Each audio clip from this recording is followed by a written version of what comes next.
Guys, they're doing it again. They're doing it again. They're deploying the distraction beam one more time. I mean, not the last time, just like another time. They seem, this is every day that there's another shot directly out of the distraction beam straight into your eyes. Look right here, look right here, look right here. Trump now seriously considering pardon for Sean Combs head of sentencing. White House officially says nothing. Why?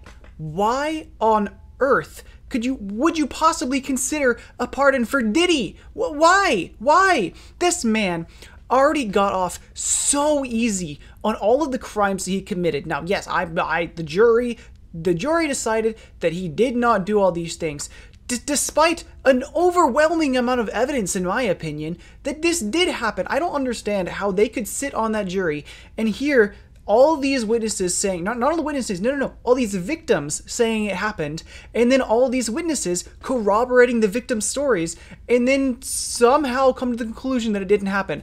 I don't know. I wasn't in the jury, but from like my outside public perspective, I have absolutely no clue how this trial even came to be the way it is. Now he's only landed like really, really light charges in relation to what he should have got.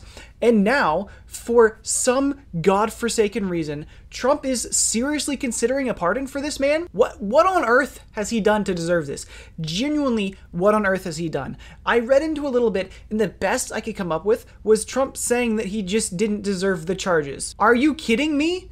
I can just decide you don't want the charges and they go away. I could just decide you don't deserve your prison sentence and then it goes away. Like, yes, the president does have that power, and Trump has been executing the power in that way.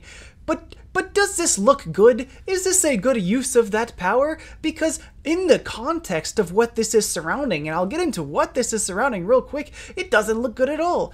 All he's doing is pardoning a sex criminal because he doesn't believe the stuff that he did was actually bad enough to warrant his sentence. Do you not think that that speaks to what you think about those crimes and how you believe they are right or wrong? Do you not think that your perception of how somebody else should be perceived for doing those things may or may not influence how if you would or wouldn't participate in similar acts? Which is why I think this is relevant, because I've spoken before and I'll speak again about, with the Epstein thing, how they give you an Epstein this, Epstein that, something's happening, and then they give you another bombshell in the news, right? You know what? This came right after Ghislaine Maxwell's meeting with the Justice Department, shrouded in secrecy, like right after that. Amid all of the discussion about the Epstein files, we're not going to release them anymore, right? And then all the stuff about like what may or may not be in them so that they can't give them out. Now, I have heard a lot of people theorizing about what this meeting is for and what it curtails, because basically they couldn't release a bunch of the files because, this or that is in there that they don't want public. So instead of releasing the files as is, they could instead get Maxwell's testimony as to what happened and then publicly release that. Her public, I don't know how they like verify testimony, right? Maybe like an audio clip or a video of her being like, hey, yep, this is who was there. They're the bad guys.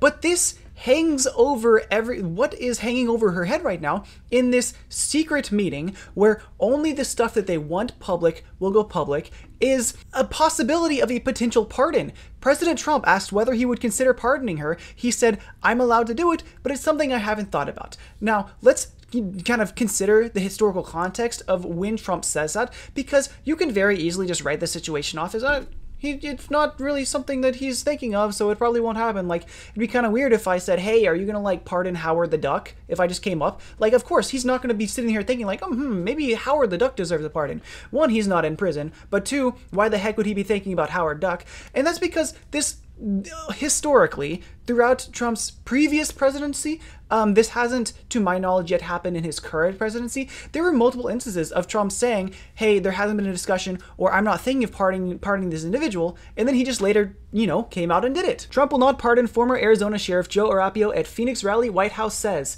Trump pardons former Sheriff Arpaio. I hope I pronounced that right. Trump says he won't pardon Roger Stone for now. Trump pardons Roger Stone. White House Press Secretary Sarah Huckabee Sanders said Wednesday that there is no discussion or consideration of presidential pardons for former aides Paul Manafort and Michael Flynn. On the 25th of November 2020, Flynn was issued a presidential pardon by Trump. It's something that has happened over and over and over again, and even him just bringing up someone's name in the context of pardon, it sparks fear on my mind that they may or may not get a pardon. Like, or, well, may or may not is kind of like the nothing, that they may get a pardon, because there are so many instances of Trump mentioning, or, you know, the administration mentioning someone in the context of a pardon, and then that person receiving a pardon. It happens so often. So now, you know, lo and behold, a little bit of surprise. Literally, I wasn't even like considering putting this in this video right now. It wasn't part of what I was planning on talking about. I stumbled across this 10 minutes ago. Well, okay, 10 minutes before I started the recording, and I had to completely reframe what I was talking about, because I just found Ghislaine Maxwell is quietly moved to cushy new club-fed prison as she pushes for a deal to tell all on Epstein and his associates. This comes right after that meeting that was shrouded in secrecy, that no one was supposed to know about, with the potentiality of a pardon hanging over her head. Now, after that has happened, she has been moved to a significantly less secure prison in a better location, which historically, actually, where's that link? It's one of the best prisons for anyone to go to. Josh Leopard, a regional vice president for the Prison Officers Union that includes Maxwell's new camp, told the Houston Chronicle on Friday. When you hear people say club fed, they're talking about places like FCP Bryan. Maxwell is supposed to be locked up until 2037, yet inmates typically only go to a camp if you have just a couple years left, Leopard told the outlet. But if someone is a cooperating witness, they can request a lower security level. Inmates typically only go to a camp if you have just a couple years left. That's what I'm concerned about. That's what I'm looking at about. I don't even think she has a couple years left. I think she has significantly less. And just to illustrate my point, that the media does this every single time the administration does something wild that the public is supposed to get mad about, they release something else that is supposed to be a whole lot worse and rile the public up a lot more. Trump redeploys nuclear submarines after ex-Russia leader's menacing tweet. Literally right after that news came out. I'm seeing this as well. I don't understand how the administration can keep doing this, pardoning criminals over and over and over again, and somehow they keep hitting the mark of publishing sex criminals. I don't know why. I keep saying they. I can't say they for the administration. It really just is Trump. Like, I'm not going to put a blanket statement that all the people in there want this to happen. But you've got to stop and think for a second. Why does Trump keep pardoning these individuals? After all we've seen from the Diddy trials, why does Diddy deserve to go free? After all we've seen from Epstein and Maxwell, why does she deserve to go free? There genuinely is no winning. Like, there is actually no winning in this at all. Like, the only win is to have them remain in prison. I take it back. There is a win. There is winning, but they're deciding to lose. Once again, pardoning either of these people is a horrible look. And I don't like, there are some people who do want these people out of prison. I can't deny that. There is a not small minority of people who don't believe that Diddy deserves to be in prison. And Trump is one of them, okay? Trump is one of them. But pardoning these people will do a whole lot more harm than good. That's just how it is. That's just how it is. I genuinely cannot wrap my mind around how this is happening twice. It's happening again. Anyways, that's all I have to say. You made it to the end of the videos, and if you liked it, please subscribe. I talk about stuff all the time, and if you want more, I'll give you more. Anyways, bye!